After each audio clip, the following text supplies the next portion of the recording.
Hey guys, welcome back to the AJ Analysis channel, where today we have a bit of a bonus video because I just finished uploading my PSG video and their win over Juventus, so make sure to check that out on the channel.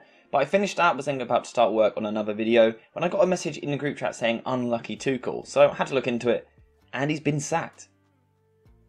Thomas Tuchel has been sacked, and for me this is that big of news. It's such a weird situation that I feel like I need to talk about it. This isn't typically the sort of video that I do, but I thought I'd get my reaction out there and just give you guys some extra content. So, Tuchel's obviously had a really poor start to the season. They spent a lot of money in the summer, but the football at the start of the season has been horrible. They don't quite seem to be able to settle on a shape.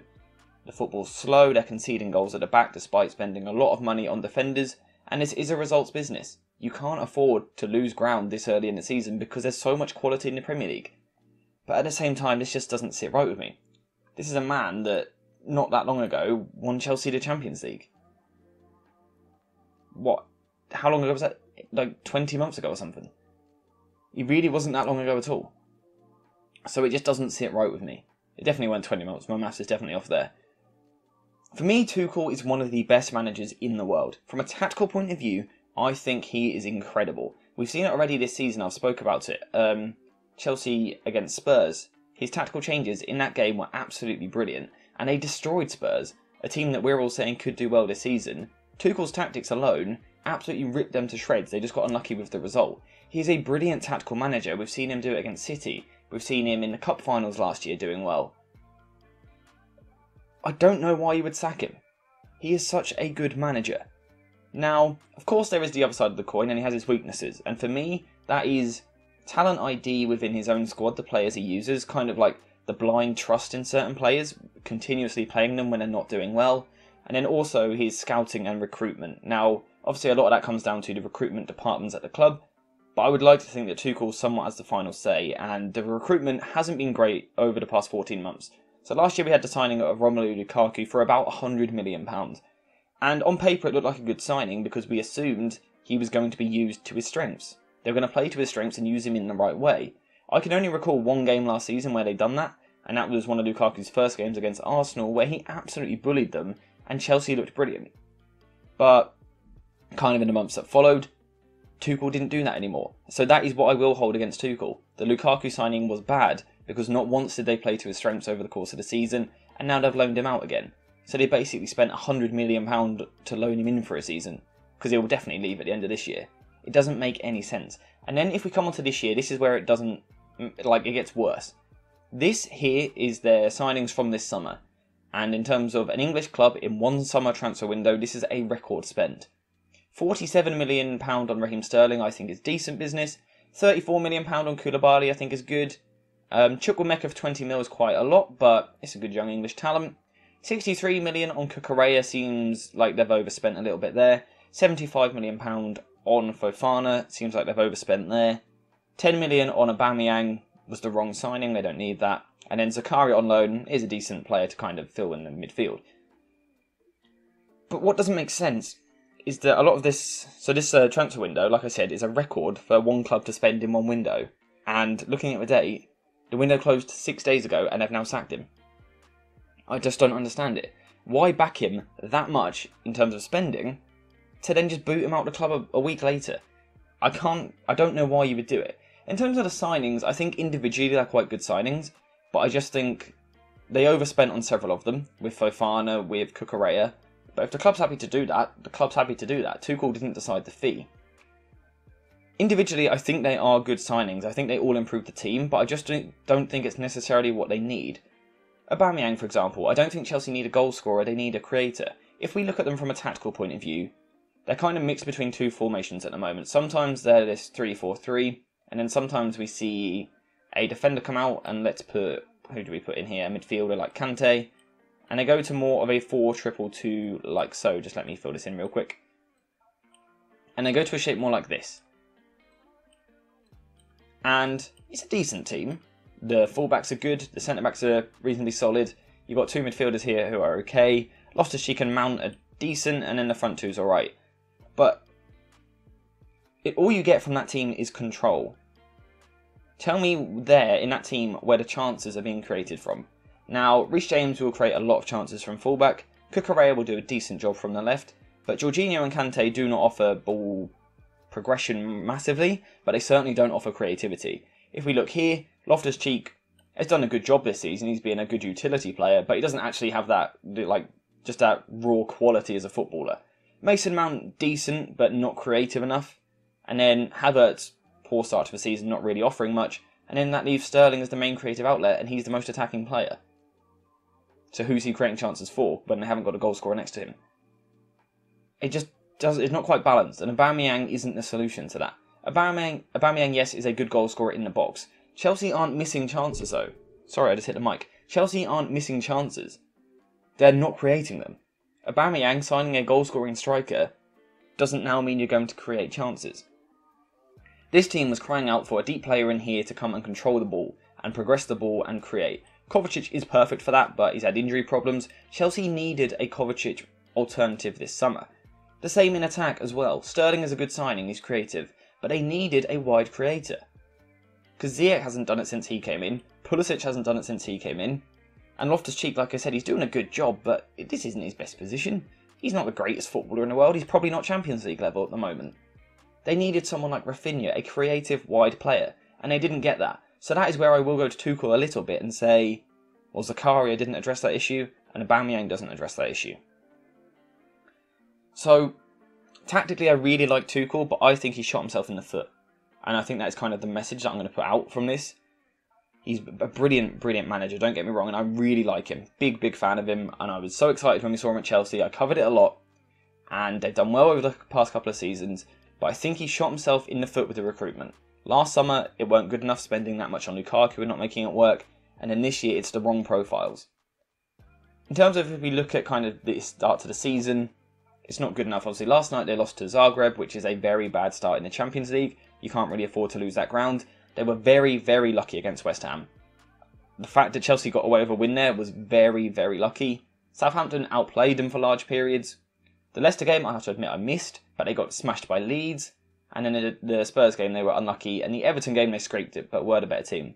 But it's just such an inconsistent start. They keep switching between systems. Sometimes it's the 3-2, sometimes it's the back three. Tuchel doesn't seem to know what he wants from this team, and kind of shows on the pitch. The football they play is so slow. And for me, it just keeps coming back to recruitment. Because they haven't signed the right players to progress the ball forward, to create chances in the final third. The manager can only do so much if he has the wrong players.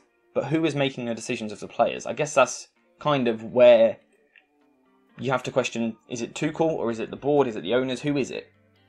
If these are all Tuchel signings, particularly Aubameyang and Zakaria, and the players that didn't come in, then yes, I will level some blame at Tuchel. Because he has given himself the bad tools, and this is why I think he shot himself in the foot. Because this team is crying out for creativity, and they don't sign creativity. They sign a holding midfielder in Zakaria on loan, and Aubameyang, who is very much a box striker at this stage in his career. It just doesn't make sense to me. And you can see that this isn't a particularly analytical video, that's why I'm not putting sponsors on it. I'm just kind of talking through it.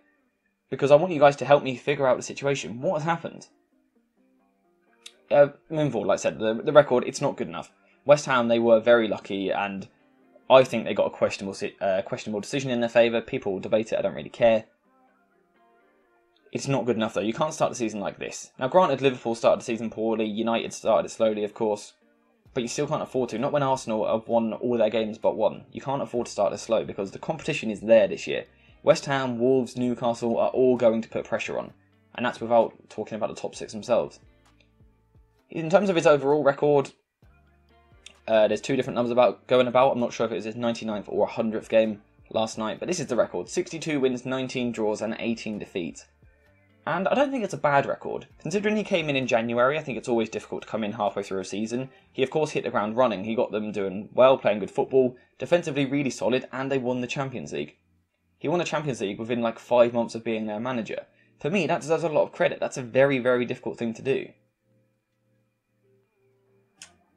As you can see, literally he's been sacked within the last hour while I'm talking about this.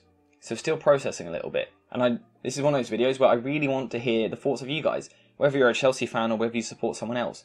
What do you just make of this whole situation? Because 62 wins, 19 draws, 18 defeats. Is that a good record for this team? I don't think it's bad.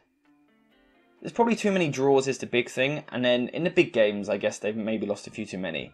I think, though, if we go to the cup finals last year, the Carabao Cup and the FA Cup, what were they, both 0-0 and went to penalties? Perhaps if you win one of them on penalties, Tuchel was still in a job. Perhaps a trophy would have bought him more time. And actually, that's perhaps a question I would kind of like to send to Chelsea. If Tuchel had won a trophy, would it be okay? Or is it the football that he's playing that's the issue? None of it quite adds up. But he's gone. He is gone. Thomas Tuchel is no longer the Chelsea manager as of this morning. And like I said, the whole situation just doesn't quite sit right with me. Because I think he is such a good manager. He's done so much for the club over the past 18 months or so. But at the end of the day, he did shoot himself in the foot if they were his signings.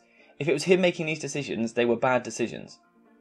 We don't know as fans and people from the outside looking in, we don't know who made the decisions, so it's kind of hard to come to a conclusion. But if they were his signings, they were the wrong signings. It was bad recruitment and bad talent ID. Because they also lost a few players on the cheap as well, which shouldn't have happened.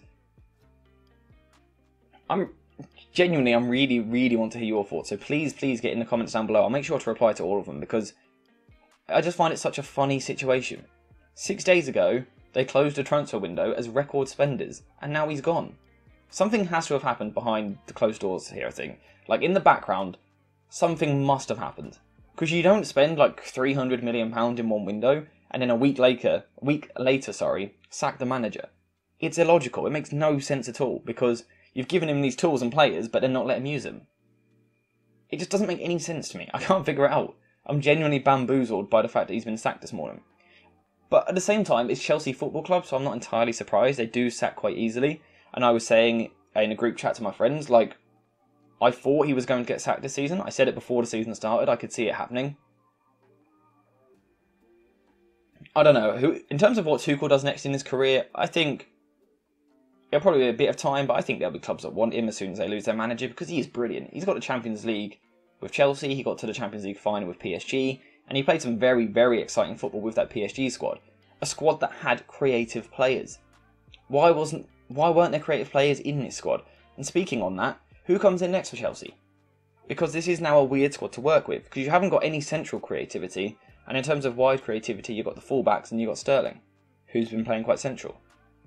Brendan Rodgers could come in, as one of the names I've seen linked, but very underwhelming with Leicester at the moment. Graham Potter at Brighton. I think that's one we could see for sure, but if I was Potter, I probably wouldn't want to make the move just because of the uncertainty at Chelsea. And I don't think there's the right creative players for Potter to really thrive. Would he get the time at Chelsea to thrive? The environment? I don't think so. Zinedine Zidane currently doesn't have a job. Does he suit Chelsea? Maybe. Pochettino? Out of a job? Former Spurs manager? That could maybe work. He could play a back three formation. I don't know. Perhaps that's something I'll cover another day. Because there's also the likes of Bielsa being linked with the job. All of that is probably the conversation for another day, and I'll do that and break things down tactically more. Today, I just wanted to address the situation. So, kind of my final thoughts are this. Thomas Tuchel is an incredible manager, an incredible tactician, but Chelsea's start to the season hasn't been good enough. His recruitment, if it is his and not the board's, hasn't been good enough. And, in a sense, it kind of felt inevitable. But at the same time, I'm still surprised by it. It's a really weird situation. So, last thing, I want to hear your thoughts. Let me know what you think in the comments down below. How good was the Tuchel era? Was it right to sack him? What are the problems at the start of the season? Who do you want at Chelsea next? And where should Tuchel go next? Let me know all your thoughts in the comments down below. Thank you guys for watching. I hope you've enjoyed this little bonus video today given to us by Chelsea. And I'll see you in the next one.